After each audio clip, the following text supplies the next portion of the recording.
नमस्कार साथियों, पढ़ने और पढ़ाने की इस महफिल में मैं आपका साथी, आपका एजुकेटर विजय टाक आप सभी का स्वागत करता हूं। दोस्तों, हमने एक सिलसिला शुरू कर रखा है और एक एपिसोड के रूप में हमने क्लासें स्टार्ट की है। उसके अंदर आपने देखा एक क्लास तारा वादक पर चली गई, तो अगली जो क्लास अपनी है वीणा वादक पर है। तो हमें वीणा वादकों पर अगर चर्चा करें यहाँ पर, तो वीणा बजाने वालों से अगर हम बात करें तो एनटीए का ये भी फेवरेट पोर्शन है वादक यंत्र वालों। तो वीणा के अंदर सबसे पहले अगर नाम आपको दिखाई देगा, एस बालचंद्रन साहब का सबसे इंपॉर्टेंट नाम है। कई बार इनसे सवाल पूछा भी गया कि एस बालचंद्रन साहब जो है कैसे किस चीज को वादक है या किसको बजाते हैं, तो याद रखना ये वीणा वादक है, तो ये चीज ध्यान रखनी है। एस बालचंद्रन साहब के बाद आप देख रहे हैं कृष्ण भगवतार जी साहब है, ये भी क्या बजाते हैं, वीणा वादक रहे हैं। और उसके बाद अगर मैं बात करूं बदरुद्दीन जी डागर, तो ये आपको दिखाई दे रहे होंगे, तो बदरुद्दीन जी डागर भी क्या बजाते हैं, वीणा बजाते हैं। और वहीं पर जयंती कुमारेश जी आपको दिखाई दे रहे होंगे, तो जयंती कुमारेश जी है, ये भी क्या है, वीणा वादक है।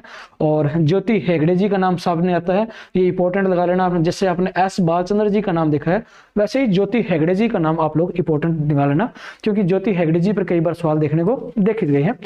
अब इनको याद कैसे करोगे, इसके लिए छोटा सा मैंने प्रयास किया है, उस प्रयास पर हम चर्चा करते हैं। देखो, वो प्रयास है, लेकिन आपको वो याद नहीं करना, सिर्फ आपको एक बार रिवीजन के लिए, आप इसको इंट्रोड्यूस होने के लिए आप कर सकते हो, उनको नामों से आप चर्चित होने के लिए आप उसको पढ़ सकते हो, लेकिन आपको उसको याद नहीं करना, कहीं आप उसको रटने लग जाओ और बाद में आप एग्जाम में जाओ तो सब कुछ भूल भी जाओ। आ रही बात समझ में? तो ये चीजों पर ध्यान देना आप लोगों को।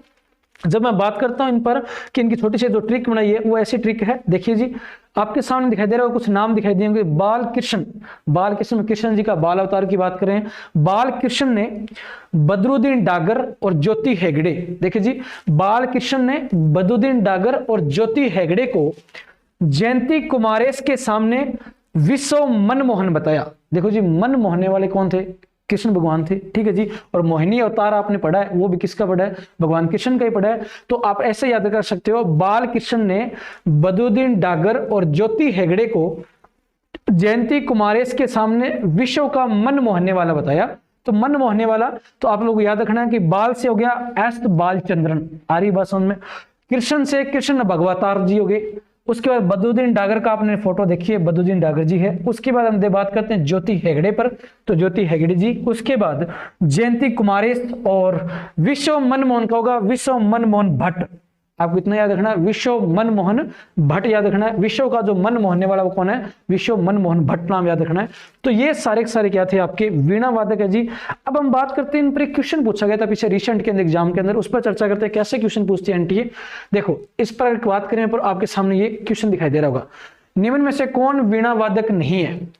देखो, वीणा वादक नहीं है ये बताना है आपको, तो नहीं पर चर्चा करनी है। तो नहीं पर आप गौर करो, तो कृष्ण भगवतारा जी का नाम पढ़ा है आपने, बाल कृष्ण के नाम से आपने पढ़ा है, बदरुद्दीन डागर जी का भी नाम पढ़ा है जस्ट आपने।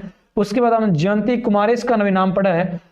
और जरीन दारूवाला, तो जरीन दारूवाल साहब का संबंध किससे नहीं है, वीणा से नहीं है, ये बात ध्यान रखना है, इनका संबंध किसी वीणा से नहीं है, तो इस बात को ध्यान रखना आप लोगों को। तो इसके तीन ऑप्शन आपको दिखाई दे रहे हैं, कृष्ण भगवतार जी, बदरुद्दीन डागर, जयंती कुमारेश, ये सारे सारे क्या वीणा वादक है।